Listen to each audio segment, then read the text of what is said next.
It's only October, but it might already be high time we talked about Christmas. Last week, I read headlines in newspapers predicting a nightmare Christmas. No toys, no turkey, no beer. You know the kind of thing. Business Secretary Kwasi Kwarteng, God love him, was quoted saying shortages of this and that might suck the life out of Christmas right enough. When pressed, he would only say he was making no promises. That's big of him, I thought. The MP for Spelthorne declining to say whether or not Christmas would happen. Fancy that. I was amazed by how much of the trouble is about CO2. We simultaneously have too much carbon dioxide in the atmosphere, making us too hot, and not enough to harvest the turkeys and pigs and put the bubbles in beer. Who knew? Talk of a shortage of pigs in blankets is very much to the fore. The devil is in the details, as they say. But come on. Are we really going to have the cancellation of Christmas dangled over our heads like a sword of Damocles for the second year in a row? This is not about pigs in blankets or toys from China or Brexit, or the fact we're apparently no longer capable of training enough of our own people to drive heavy goods vehicles.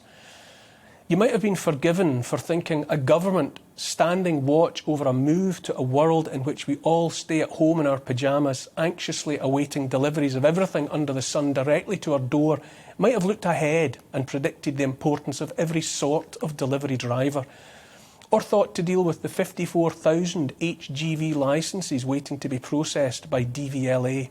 But no.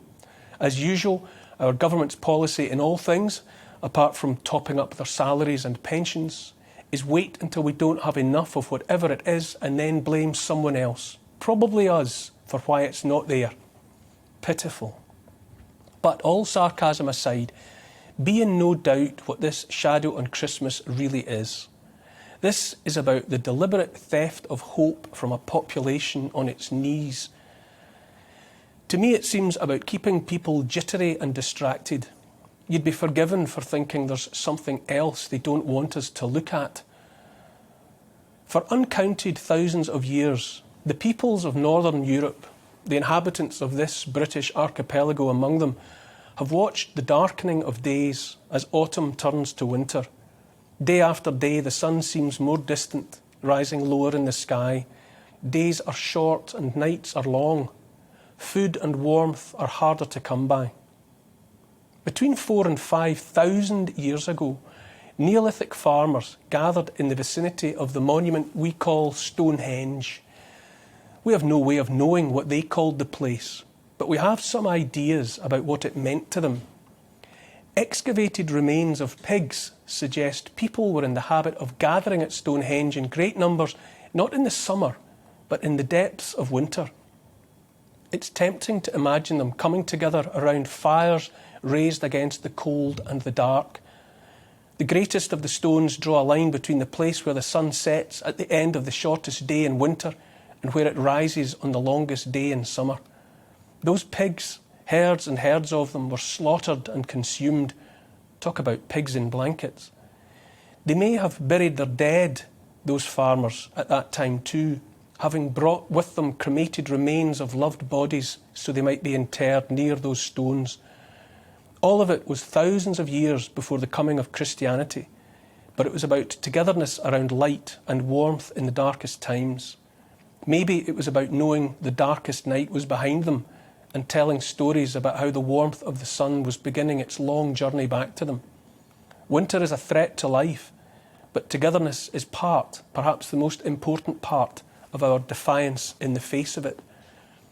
Historians are not agreed about the backstory of the sun god the Romans called, for a time, Sol Invictus, which is the unconquered sun. Some scholars make the date of the 25th of December an important one for those that worshipped that sun. It may have been a late Roman response to the rise of Christianity and its followers' worship of a risen sun, the Son of God, the unconquered Son made flesh and blood. And for the last 2,000 years there has been Christianity and the development over time of the festival of Christmas. More than anything else, Christmas is about the coming of hope and the ending of fear. And after all this time, After thousands of years of fires giving warmth and light and the promise of togetherness and hope, what do our leaders do? What gifts do they offer?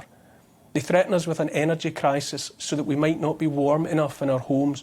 They threaten to hike the cost of that fuel so that many might have to choose between eating and being warm.